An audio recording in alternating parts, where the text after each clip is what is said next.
Dieting মানে শুধুই কি ওজন কমানো? মোটা মানুষদেরকে কি শুধু বিড়ম্বনার শিকার হতে হয়? এমনও তো বলতে শোনা যায়। আমার জীবনে একটাই চাওয়া, অনেক খাবো কিন্তু মোটা হব না। আপনি কি জানেন, এমনও মানুষ আছে যারা নিয়মিত খাওয়া দাওয়া করেন ঠিকই, তবে ওজন বাড়ে না। এমনকি শুকনা হওয়ার জন্যও তাদের নানা রকম বুলিংয়ের শিকার হতে হয়। ওজন কিন্তু নানান কারণে কম হতে পারে। খাদ্যাভ্যাস তো আছেই, অনেক সময় জেনেটিক কারণেও ওজন কম হয়। তবে কিছু কিছু ক্ষেত্রে রোগের কারণেও ওজন কম থাকতে পারে। সেক্ষেত্রে অবশ্যই ডাক্তারের শরণাপন্ন হতে হবে।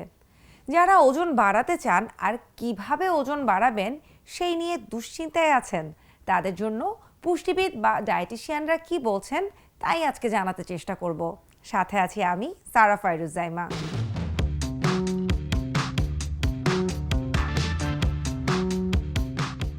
নিজের উচ্চতা এবং বর্তমান ওজন জেনে নিয়ে কিছু হিসাব কিতাবের মধ্য দিয়ে আদর্শ ওজন বের করে নেওয়া যায়।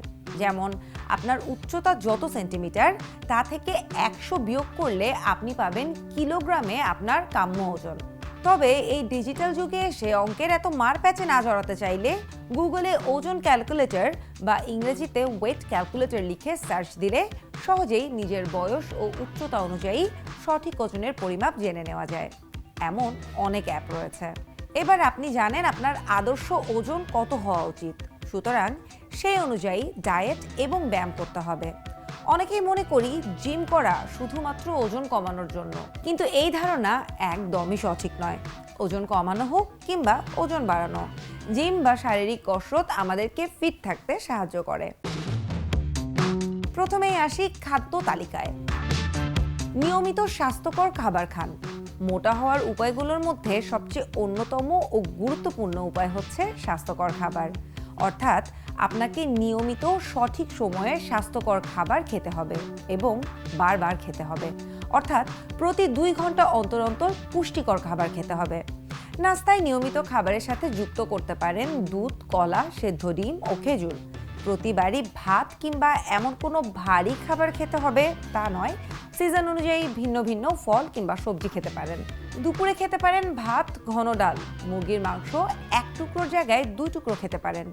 গরু কিংবা খাসির মাংস খেলেও ওজন বাড়ে, তবে এগুলোতে কিছু ক্ষতিকর ফ্যাট আছে, তাই নিয়মিত না খাওয়াই ভালো। মাছ আর সবজি তো আছেই, রাতের মেনুতেও থাকতে পারে এমনই কিছু খাবার। আর ওই যে বলছিলাম, প্রতি 2 ঘন্টা অন্তর অন্তর পুষ্টিকর খাবার খেতে হবে। সকাল, দুপুর আর রাতের খাবারের মাঝে, যাকে বলা যায় নাস্তা বা মাঞ্চিস, যখন তখন কোনো ঝামেলা ছাড়াই খেয়ে ফেলা যায় এবং আমাদের শরীরের পুষ্টি চাহিদাও মিটাবে। এই তালিকায় প্রথমেই বলতে চাই বাদামের কথা। যে কোনো ধরনের বাদাম হতে পারে, কাঠবাদাম, চীনাবাদাম, কাজু কিংবা পেস্তা বাদাম। শরীরের জন্য এগুলো বেশ উপকারী, তবে এই ক্ষেত্রে বাদামের সাথে লবণ বা চিনি না খাওয়াই ভালো। স্বাদ বাড়ানোর জন্য কিশমিশ অ্যাড করে নিতে পারেন, আর হাতে সুযোগ থাকলে এর সাথে টক দই আর নানান রকম ফলও মিশিয়ে নিতে পারেন।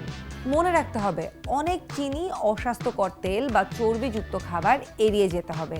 আর যে খাবারগুলো ওজন কমাতে সাহায্য করে, যেমন ডিটক্স ওয়াটার, এ ধরনের খাবার না খাওয়াই ভালো। কি ভেবেছিলেন মোটা হওয়ার জন্য ফাস্ট ফুড বা জাঙ্ক ফুড খেতে বলবো? মোটেই না। কেননা এসব খাবার খেলে স্বাস্থ্য বাড়ে ঠিকই, তবে এই ফ্যাটটা খুবই অস্বাস্থ্যকর, যা আপনাকে দেখতে স্বাস্থ্যবান করে তুললেও শারীরিকভাবে দুর্বল করে দিবে। নিয়মিত ব্যায়াম করুন। সুস্বাস্থ্যের জন্য ব্যায়াম খুবই জরুরি। সবসময় যে জিমে যেতে হবে তা কিন্তু নয়। এমনও কিছু ব্যায়াম আছে যেগুলোর নাম আমি বলছি, যেমন lunge, squat, plank, sit up, push up. এই ব্যায়ামগুলো ইউটিউবে দেখে সঠিক নিয়মে শিখে সহজেই বাসায় করতে পারেন।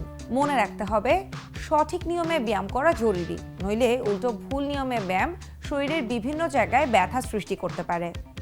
প্রতিদিন কার্ডিও বা নির্দিষ্ট গতিতে নিয়মিত হাঁটা আমাদের ফিট থাকতে সহায়তা করে। তবে সুযোগ থাকলে আপনার সুবিধাজনক দূরত্বে কোনো ভালো জিমে যেতে পারেন। সেক্ষেত্রে আপনার স্বাস্থ্য অনুযায়ী ট্রেনারের সহায়তা নিতে পারবেন। শুধুমাত্র ওজন কমানোর জন্যই যে জিম বা এক্সারসাইজ করতে হয়, এ ধারণা মাথা থেকে ঝেড়ে ফেলুন। এর সব কিছুর সাথে প্রচুর পরিমাণে পানি পান করতে হবে। এক্ষেত্রে নিয়ম হচ্ছে একজন মানুষের উচ্চতার অর্ধেক লিটার পরিমাণ করে পানি পান করতে হবে, আর দিনে 6 থেকে 8 ঘন্টা ঘুম খুবই প্রয়োজন। শেষ করার আগে আমার পক্ষ থেকে একটা বিশেষ টিপস, সপ্তাহে 6 দিন একদম নিয়ম মেনে চলুন, তবে একটা দিন কিন্তু চিট ডে হিসেবে রাখতেই পারেন, যেদিন আপনি খেতে পারবেন আপনার পছন্দের খাবারটা। তবে মনে রাখতে হবে তা যেন বাড়াবাড়ি পর্যায়ে না চলে যায়। শরীর ও মনকে সুস্থ রাখতে স্বাস্থ্যকর খাবার খুবই গুরুত্বপূর্ণ।